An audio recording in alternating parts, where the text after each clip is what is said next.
Congratulations. We're now on our very last question for your single three-generation testamentary trust will. You are producing a will that is tax effective, divorce protection trusts, bankruptcy trusts, capital gains tax friendly, disability trusts, maintenance trusts, got everything, got every single trust you can possibly have. And remember that if you have to narrow estate planning down to one single word, it's flexibility, because you don't know the date of your death. You don't know what assets you're going to own. You don't, because you're going to get into a nursing home. Your family may well sell some of those things that you thought you'd die with. And the third thing we don't know is the laws. Maybe Australian currency is being abolished or superannuation has been abolished and we've now got cryptocurrency or something. So you never quite know what the laws will be, what your assets will be, and your date of death. Now, armed with those three great uncertainties, the answer is flexibility. And that's what you've now got. So let's have a look at the last question dealing with someone challenging your will. So there are, in every state, 4 groups of people that can challenge your will. One up, your parents. One across, people you sleep with. Third one down are your children. And finally, it's your grandchildren. So let's break that down. One up being your parents, but only if you're maintaining your parents. You're getting money from you regularly. Gee, if only your children were actually becoming a profit centre. You're giving money to your parents or one of your parents regularly, or they're living with you in the granny flat, but somehow maintained to you. Otherwise, they can't challenge. People you sleep with. Well, this is your husband and wife. It's your mistress and your gay partner. In fact, if you can afford it, you can have all 3. A bigamy is alive and well in Australia. The 4th one are your children you adopt, and of recent times in most states, stepchildren that you are maintaining at the date of your death.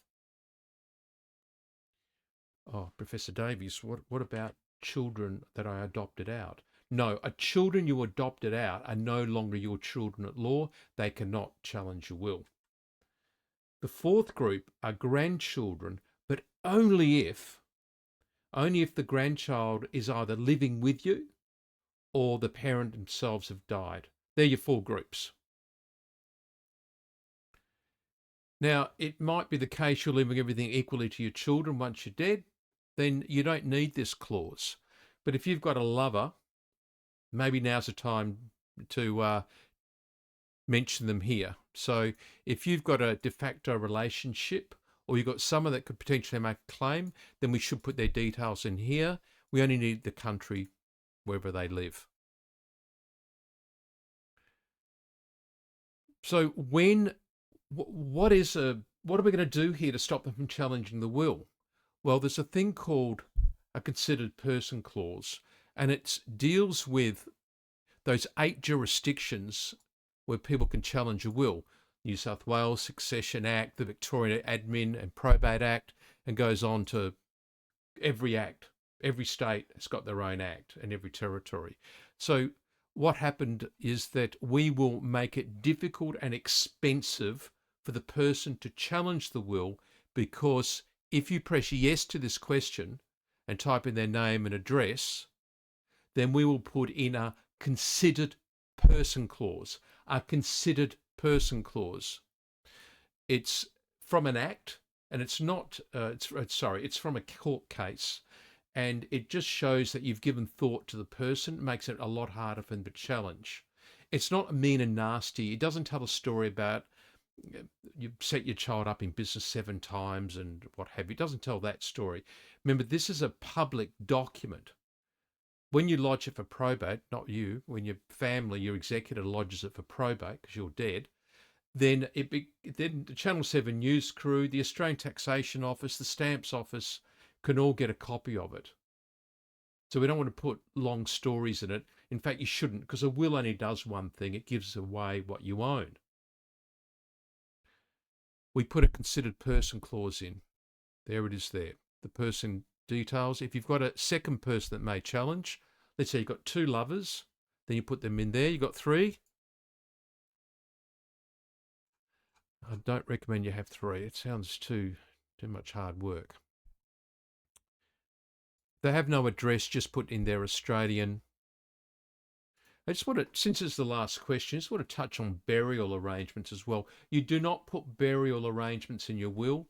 You will be burnt or you'll be buried well before your will is found. Instead, have a long conversation with your executors. On the face of it, in all states and territories of Australia, your executor has control of the body. The court can override that. So talk to your executors if you have special burial rights, if you follow a certain religious faith, then make sure you've spoken to your family members and your executors to what you want. Well, you've done it. The next thing you do is you press reference, and I'm going to leave it a single will tax effective. I'm going to, about 4,600 financial advisors and lawyers and accountants build their wills on our website, and they'll often want to put their own corporate logos on. And they'll also may want to put their references. If you're an accountant, financial advisor, or law firm, you can put your own reference number there. Some financial advisors and accountants and lawyers have hundreds of documents they build on our website. They'll use that to be able to find those documents later on. If you'd like a law firm, the lawyer to telephone you, I don't think it's necessary, quite frankly, but if you do, feel free to press select the box. So what we've got here, let's just touch base. We've got the details, your alias names, the executors, the age majority, specific gifts which we don't like, the beneficiaries, disaster clause, that is if your children are all underage and are all dead, getting divorced or getting married, only a very small percentage of people would fill that in. Guardians, if you have children under 18, and challenges them now done. Reference page, and then you get to summary where you check all your data. When you've got that, a button will appear called lock and build. I obviously have got 3 things left to complete before I see the lock and build today, but when I do, I press lock and build, put in my credit card details. Within a few minutes, within 120 seconds normally, the documents will be emailed to you. You can also get them again by just logging in. They're always there. They're in 100 years' time. That we don't delete any of your documents or your data. I want to thank you for coming with me on this journey, and I hope that you've learnt something about estate planning.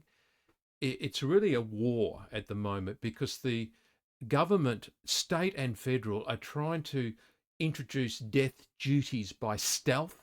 Even your family home, even your pre-1985 family home could potentially be subject to capital gains tax. And this 3-generation testamentary trust single will that you've just built will put you and will put your family in the best position with flexibility to be able to wash out those taxes, that to overcome the problems from the family court, the bankruptcy courts, and potentially get Centrelink benefits for some of the children that are on Centrelink benefits. Enjoy. These documents come with unlimited free advice and unlimited free updates. So if you need to update this document, just send to administration at Legal Consolidated your copy of the tax invoice, which you'll get in a few minutes, and then you can update it for free. If you need to talk to a lawyer, telephone the law firm. A lawyer will speak to you at no charge about the will, either today or in 20 years' time. When you're then dead, we will take your executors how they can themselves get a grant of probate and administer the estate with the help of their own solicitors, financial advisors and accountants. Will stand there to help them, particularly with the tax and superannuation side of things. Enjoy these wonderful resources of Legal Consolidated.